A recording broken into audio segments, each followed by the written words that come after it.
before I do that, I thought, again, it'd be interesting to sort of get a sense from people around the table around your experience of communications and communication styles and how effective you've found them in your lifetime. To do that, I just want to create a bit of shared language for us, and you'll probably recognize this language, but I'll just go through it and create that shared language just so that we have a sense of when we start to talk about how leaders communicate and how they've communicated change in your experience, which different styles you might have experienced. So this is based around the Lumina language, which we use as a typical way of describing typical preferences that people have. And actually, I've arranged them in opposites. And again, it's not that they're good or bad, right or wrong. They're just different preferences people have for how they communicate. So as you think through these, you might think about which is your preference, but then I'm going to ask you which ones have worked best for you when you've seen people leading change. So one way of communicating might be in a very inspiration-driven way, which is very flexible and adaptable. It's kind of, yeah, whatever happens, we'll kind of work it out when we get there kind of style of communicating. And the opposite of that is a discipline-driven style, which perhaps is much more about reliability and organization and is focusing on clear expectations and how we're going to approach the change. Another couple of styles, one might be people focused, which is very empathetic. It's about supportive team culture. That's the style of the communication, ensuring everyone feels valued and heard in that communication. And the opposite of that might be outcome focused, which is very much about, it's about the result. It's about performance. It's about accountability. It's about making it happen. It's kind of the style that you might think of as JFDI. And I'll get away with the acronym so we don't have to delete it afterwards. Another set of styles might be language you'll probably be very familiar with, but in this context, an introverted style of communication might be someone, it's not someone who doesn't communicate, it's someone who provides thoughtful and well-considered communication. So it might be a style of communication that's probably is much more focused on the process and the way that we're making the decisions, and that there's care and attention in that. More reflective communication style. The opposite of that would be an extroverted communication style. It doesn't mean that they're doing all of the comms down the pub, but it means that they are promoting open communication. They're very enthusiastic. It's a very engaging style. It's a high energy style of communication. Last sort of more personality based one, we talk about down to earth as a style grounded in reality. Now, this is the data. This is why we're doing it. And this is the practical approach that we're going to take to doing this change, and contrasting that maybe with the slightly more visionary approach, which we call big picture, which is about innovation. It's about new ways of doing things, quite conceptual ways of doing things. It's selling the vision. It's selling the pot of gold at the end of the rainbow, if you like. And we think about those sort of 8 in terms of personality, but we also think about a couple in terms of sort of more emotional based changes, styles of communicating rather. And we think about what we call reward reactors versus risk reactors. And some people emotionally will be more oriented towards communicating in a very optimistic way. A very confident way, and assuming that there's positive intent all around them. And other people will be perhaps more what we call a risk reactor, which are more vigilant, more modest, and they will communicate perhaps in a way where they're more aware of risks and downsides. So just different ways that people communicate. And I think as one of the comments that came up, it's not that we ever have just one style. We will be a mix of these different things, but actually we probably will have some preferences where we prefer one style over the other, and we might default to a couple of these styles. But in terms of sort of understanding how we engage people in change, I just wanted to put that language out there. And then I wanted to ask you a question, which is on the next Menti, and I'm just going to advance that to the next question now.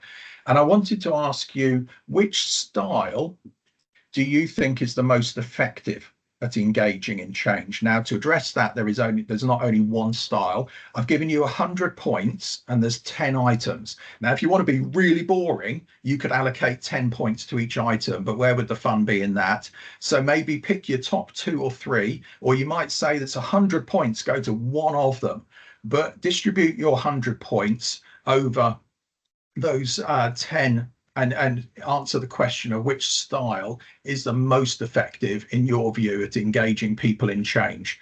And what I'm just going to do is I'm on the screen here, I will flick back to those definitions just in case you want to refer to them while you're answering the questions. And we'll just have a couple of minutes just to answer those questions. Which style do you think is the most effective at engaging people in change? Particularly in that communication sense. Now give me a chance to have a slurp of tea.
Cool. So let's just see how we're getting on with that. So I'll give it a couple more minutes. See it ticking up. I can see by some of the comments, I just took that opportunity to read some of the comments. So some of you have obviously watched my slide deck before we've got there, because some of my conclusions are quite similar to some of the comments that you're making. But then I'd kind of expect that given the audience that we've got. But it's quite interesting looking at some of the research around it. Okay, so feel free to keep contributing. I've just put out some of the results now so you can have a look at them, because we can kind of share them as we go together.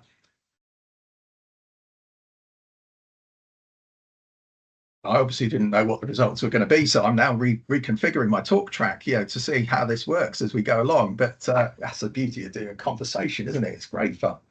So interesting, a really strong view there around people focused. So in that people focused piece, we were talking about building a style that builds strong relationships, promotes a supportive team culture, everyone feeling valued. Inspiration driven was more of that sort of flexible, adaptable piece. So that's people who maybe a style that says, hey, we'll kind of work with it as we go along. I'm very conscious in this that that you've only had 2 minutes to look at those definitions, so that there's a degree of variability that's going to be built into this. And then down the bottom, we've got extroverted, and I'm actually outcome focused is kind of third on there. So if that's which style is the most effective at engaging people in change, the other question I wanted to ask you is a little bit of the practical application of that, which is actually which style do you see used most often? So in theory, if that's if people focused is the style that's most effective, that's the style you'd see most often.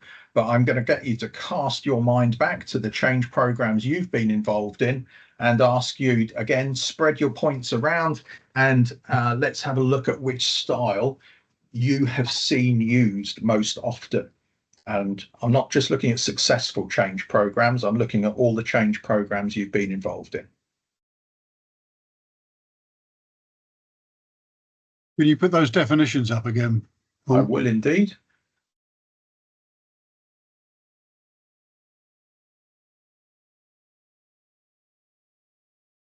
There you go. Thank you.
Another minute or so.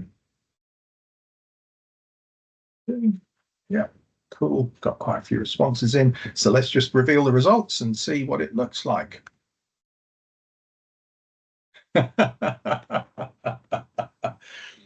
Okay, that's interesting.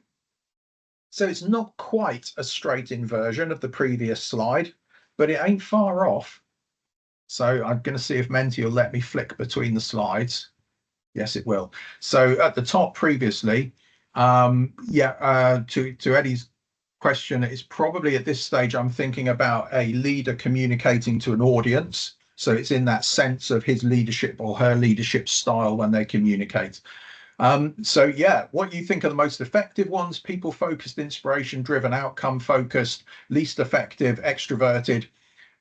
When you talk about which ones do you see used the most often, discipline driven, outcome focused, so that would be up there in both of them. Big picture, and then actually inspiration driven, you've dropped down to the bottom, and those ones around sort of that more practical, down to earth, and that sort of more reflective communication style. So again, I'll publish these when we send the deck out, because I think it's just really interesting to get some feedback from an audience like this around how they see these styles being used. So just to recap, that's the styles that you think are most effective, the audience thinks are most effective, and then that's the style that you see used most often. So what I wanted to do was share a little bit of the Lumina research and just quickly give you their view based on the research that they did and how that came over.